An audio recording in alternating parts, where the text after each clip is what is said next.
7살 난 어린 꼬마는 빨리 자라서 어른이 되고 싶었지만 어떻게 해야 되는지 몰랐습니다. 꼬마는 엄마의 하이힐을 신어보았지만 뒤뚱거리다 그만 층계에서 넘어지고 말았습니다. 꼬마는 많이 먹으면 빨리 자랄 거라고 생각했습니다. 그러나 잔뜩 먹었더니 배만 아팠습니다. 꼬마는 엄마의 화장품을 얼굴에 바르고 액세서리로 치장도 해봤습니다. 그래도 엄마같이 되지는 않았습니다. 어느 날 할머니를 만나 물어보았습니다. 어떻게 해야 어른이 되나요? 기다려봤니? 아니요. 꼬마는 기다리고 또 기다렸습니다. 그리고 드디어 어른이 되었습니다. 그러나 어른이 된 뒤 꼬마는 다시 어린아이로 되돌아가고 싶었습니다. 왜냐하면 어릴 적에는 신나고 재미있는 일들이 훨씬 더 많았으니까요. 아이들은 빨리 자라 어른이 되고 싶어 한다. 그래서 어른처럼 입고 어른처럼 행동하며 빨리 어른이 되고 싶어 한다. 그러나 어른처럼 옷 입거나 치장하고 어른들의 행동을 아무리 흉내내도 아이는 아이일 뿐이다. 어른이 되기 위해서는 기다려야 한다. 그 기다림의 시간 동안 많은 일을 만나고 더 넓은 세상과 부딪히게 된다. 그 속에서 좌절과 실망을 경험하고 세상은 그리 만만하지 않으며 어른들이 그다지 힘이 센 것도 뭐든지 할 수 있는 사람도 아니라는 사실을 깨닫게 된다. 살아오면서 어른이 되었구나 느꼈던 순간은 언제였을까? 주민등록증을 처음 손에 쥐었을 때, 꼬박꼬박 받던 용돈이나 세뱃돈이 뚝 끊겼을 때, 더 이상 학생이란 말을 듣지 못할 때, 공중 목욕탕에서 욕조안의 물이 시원하게 느껴질 때, 세상은 내 마음대로 되지 않는다는 걸 알았을 때, 어릴 적 꿈이 가물가물해질 때, 어른이 된다는 것은 스스로 선택하고 결정하고 책임져야 하는 무거운 현실의 짐들을 등에 짊어지는 것이다. 그리고 주어진 현실 안에서 자신이 원하는 것을 얻을 수 있는 지혜와 기술을 익히는 것이다. 어릴 때는 되고 싶은 것들이 참 많다. 크게 성공해서 사람들이 우러러보는 화려한 모습을 상상하기도 하고, 때론 모든 것을 희생하며 헌신하는 테레사 수녀 같은 성자의 모습을 상상하기도 한다. 비록 모든 것이 불확실하고 불안하지만 그럼에도 가능성이 끝없이 펼쳐져 있다는 생각이 들기 때문이다. 그러나 어른이 된 실제 모습은 꿈꾸던 것과는 차이가 많다. 어른이 된다는 것은 그 꿈과 현실 사이의 차이를 인정하고 고통을 이겨내는 것이다. 그렇다고 어른이 된다는 것이 아이 때에 달콤했던 모든 것이 사라져 버린다는 뜻은 아니다. 아무리 어른으로서의 지혜와 힘을 가져도 또 어른으로서 받아들여야 할 현실이 있다 해도 진정으로 건강한 어른은 가끔 어린아이로 되돌아갈 수 있어야 한다. 건강한 어른은 떠날 수도 있고 혼자 남겨질 수도 있어야 한다. 또한 관계의 소중함을 깨닫고 다른 사람들과 다양한 관계를 맺으며 사랑도 하고 다른 사람에게 기댈 수 있어야 한다. 건강한 어른은 자신이 사랑스럽고 가치 있으며 성실하다고 느낀다. 그리고 자신은 세상에 하나뿐인 존재이며 어떤 상황에 있든 늘 흔들리지 않을 자아 정체성이 있음을 믿는다. 그리고 자신을 무기력하고 나약한 사람이 아닌 자기 인생을 결정짓고 책임질 줄 아는 씩씩하고 능동적인 사람이라고 생각한다. 건강한 어른은 인생을 단순하게 봤던 어린 시절에서 벗어나 다양한 경험을 거치면서 여러 각도에서 인생을 폭넓게 바라본다. 또한 자신의 의견과 반대되는 것도 중요한 진실이라는 것을 깨닫는다. 건강한 어른은 양심과 죄책감을 느끼고 후회하는 능력과 자신을 용서할 수 있는 능력을 갖고 있다. 그리고 즐거움을 추구하고 즐길 수 있으며 고통에 맞서 싸워 나아가기도 한다. 건강한 어른은 잃는 것이 있으면 얻는 것 또한 있다는 사실을 안다.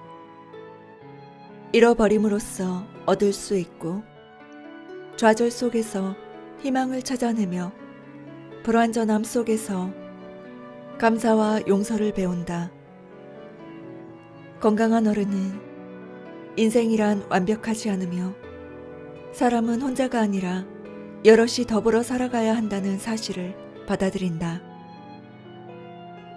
내가 잘났다고 혼자 살 수 있는 세상이 아니라 다양한 사람들과의 관계 안에서 서로 부딪히며 때론 승자가 되고 때론 패자가 될 수밖에 없는 복잡한 현실을 인정한다.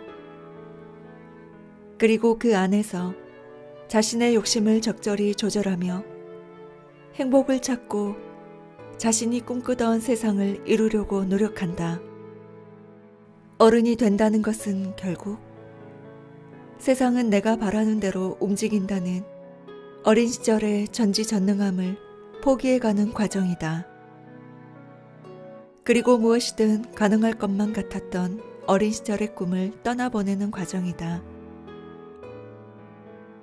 또 어떤 잘못도 용서받고 어떤 나쁜 일이 일어나도 누군가가 해결해 줄 것이라는 어릴 적의 기대를 포기하는 과정이다.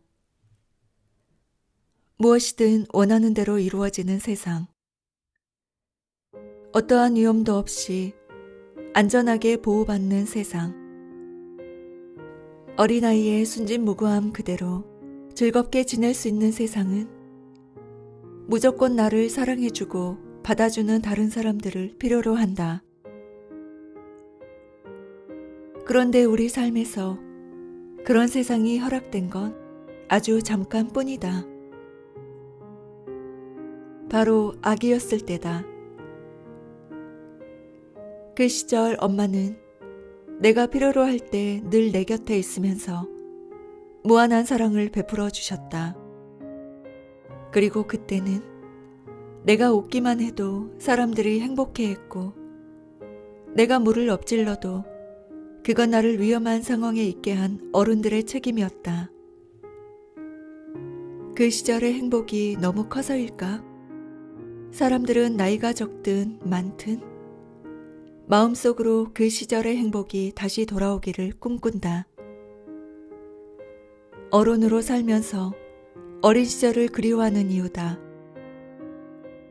하지만 더 이상 그런 시간은 돌아오지 않는다. 그러나 어른이 되어 살다 보면 알게 된다. 내가 바라는 대로 되지 않는 세상에 적응하고 꿈과 현실 사이의 균형을 잡아가는 과정을 겪는 것이 그렇게 슬픈 것만은 아니라는 사실을, 오히려 수많은 한계 속에서 선택하고 만들어가는 내 인생이 얼마나 소중한가를 말이다.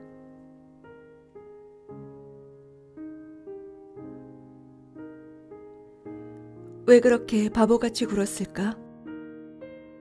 지나온 세월을 돌이켜보면 후회되는 일이 한둘이 아니다. 그럴 때면 속상하기도 하고 내 자신이 밉기도 하다. 그런데 후회는 고통스럽지만 달콤하다. 그때 그런 잘못을 안 했더라면 이런 가정법은 잘못된 과거를 되돌릴 수 있을지도 모른다는 헛된 상상 속으로 우리를 유혹하기 때문이다. 그때 그 일만 아니었어도 나는 지금 더 잘 돼 있을 거야. 후회 속에는 이런 마음이 숨어 있다. 우리는 과거의 사소한 실수만 아니었어도 크게 바뀌어 있을 현재를 상상함으로써 손상된 자존감을 회복하고자 한다. 그런데 이 경우 현재와 미래보다 과거가 더 중요해진다. 그러므로 후회 속에 사는 사람들은 이미 지나가 버린 과거를 고치려고 현재와 미래를 담보로 내놓고 있는 것과 같다. 잘못된 과거를 되돌리고 싶다는 생각에 빠져 지금을 살지 못하는 사람들, 정신분석 치료를 받는 사람들의 대부분이 여기에 속한다.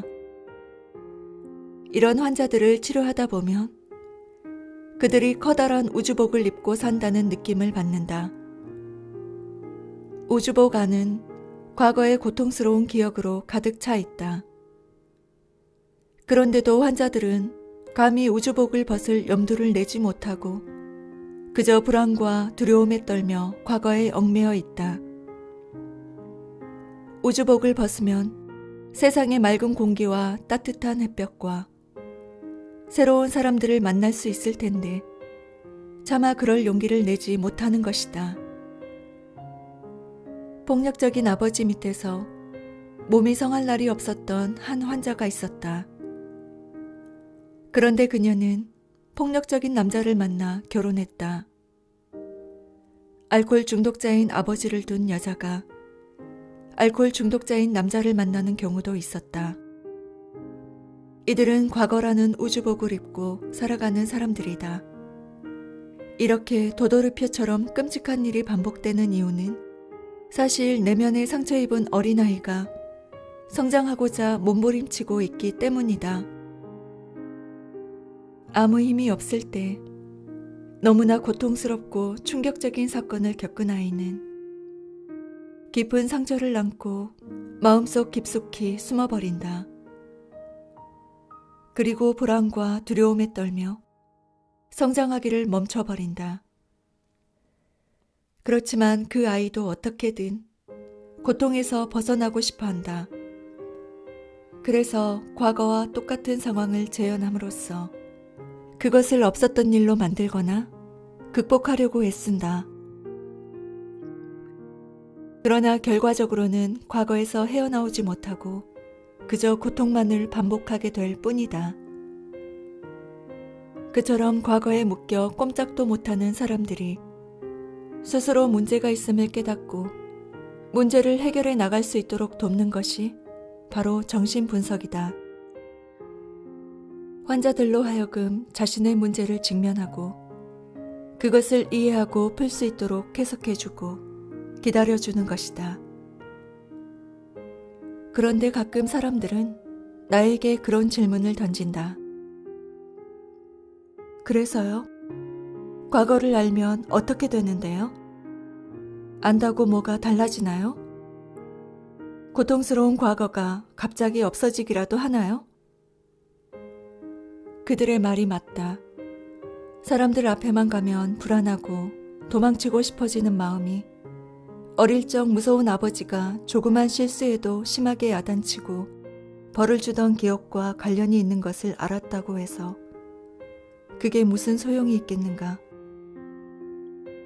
그렇다고 무섭고 엄한 아버지가 갑자기 따뜻한 아버지가 되는 것도 아닌데 말이다. 항상 다른 사람들의 눈치를 보고 그들의 요구를 잘 거절하지 못하는 것이 어릴 적 외갓집에 보내졌던 기억과 관련이 있다는 걸 알았다고 해도 그게 이제 와서 무슨 소용이 있겠는가? 단지 알았다고 해서 달라지는 것은 없다. 이처럼 이론적으로 현재 자신이 겪는 불안과 두려움이 과거로부터 비롯된 것임을 알게 되는 것을 지식적 통찰이라고 한다. 그런데 지식적 통찰은 큰 변화를 이끌어내지 못한다. 중요한 것은 감정적 통찰이다. 그것은 문제의 원인에 대해 아, 그렇구나 하고 가슴 깊이 느끼며 그동안의 슬픔과 두려움이 쏟아져 나오는 순간을 말한다. 그리고 이 감정적 통찰이 우리를 변화시킨다. 하지만 한 번의 통찰로는 불충분하다. 사람은 변화하지 않으려는 속성을 가지고 있고 과거를 반복하려는 속성도 지니고 있기 때문에 통찰을 생활에 적응하기까지는 꽤 오랜 시간과 노력이 필요하다. 한 걸음 전진하면 한 걸음 후퇴하고 또 한 걸음 전진하면 다시 한 걸음 후퇴하며 전진과 후퇴를 반복하는 것이다. 그렇다면 영원히 과거에서 벗어나지 못하는 것일까? 아무리 노력해봤자 안 되는 것일까? 그럴 때 나는 말한다. 시작이 반입니다. 일단 문제의 원인을 어렴풋하게나마 알게 되면 그 문제로부터 거리두기가 가능해진다. 거절하지 못하는 이유가 거절당하는 것에 대한 두려움 때문인 것을 알고 나면 적어도 현재와 과거를 분리할 수 있게 된다. 그래서 다시 똑같은 상황에 놓였을 때 멈칫하게 된다. 아, 내가 똑같은 행동을 반복하고 있구나. 그러면 스스로 선택권을 주게 된다. 과거 속에서 살 것인가? 아니면 현재를 있는 그대로 직시할 것인가? 과거의 일이 지금의 심리 구조에 어떤 영향을 끼쳤는지, 사람들 앞에 나서기를 두려워하는 환자의 경우 어릴 때 외갓집에서 겪은 일들이 분노를 일으켰고 분노에 대한 죄책감 때문에 초자아가 지나칠 정도로 엄격하게 발달했으며 그래서 조그만 잘못도 심한 잘못처럼 느낀다는 사실을 이해해야 한다. 또 자기 안에 존재하는 강한 분노 때문에 스스로를 나쁜 아이로 여기고 그것이 알려져 언제고 사람들로부터 버려지게 될까봐 불안해서 사람들과 가까워지지 못하고 있었음을 이해해야 한다. 그래야 자신이 그렇게 나쁜 아이가 아니었음을 알게 되고 초자아가 좀 더 부드러워지면서 죄책감이 줄어들고 사람들과도 친밀한 관계를 맺을 수 있게 될 것이다. 이 과정은 물론 어렵다. 그게 쉽다면 왜 정신분석 치료가 수년씩 걸리겠는가? 그러나 만일 사랑하는 사람이 괴로움 속에서 자꾸 똑같은 행동을 반복한다면 당신은 어떻게 하겠는가? 아마도 꼭 안아주며 그것은 모두 지난 일이라고 알려주고 다른 곳으로 데려갈 것이다. 마찬가지로 당신 안에 상처받은 어린아이에게도 그렇게 해주어야 한다. 이제 당신은 무력한 어린애가 아니다. 당신은 어떤 문제에도 충분히 대응할 수 있고 행복을 설계할 수 있는 어른이다. 만일 마음속 상처받은 어린아이가 당신을 짓누르고 있다면 그래서 알 수 없는 불안과 공포 때문에 현재 어떤 문제를 반복하고 있다면 과거에서 벗어나기 위해 노력할 필요가 있다. 과거의 어떤 경험이 당신을 힘들게 하고 있는지 정확히 이해하고 그것으로부터 자유로워지기 위해 애써야 하는 것이다. 더 이상 과거가 당신의 현재를 지배하도록 내버려 두지 않았으면 좋겠다. 현재를 덮어두고 있는 과거의 무거운 이불을 걷어내고 밖으로 나와서 맑은 공기를 마시고 푸른 하늘을 보는 것이다. 과거가 고통스러웠다고 해서 현재까지 고통스러워야 한다는 법은 없다. 과거가 고통스러웠다면 그것을 잘 지나온 당신은 그것만으로도 행복해질 권리가 있다. 분명 당신은 행복해질 것이다. 과거의 슬픔을 인정하고 슬픔을 이겨낸 자신을 대견하게 바라볼 수 있다면 행복해질 자격이 있다고 스스로 믿는다면, 새로운 방식으로 사는 모험을 두려워하지 않는다면,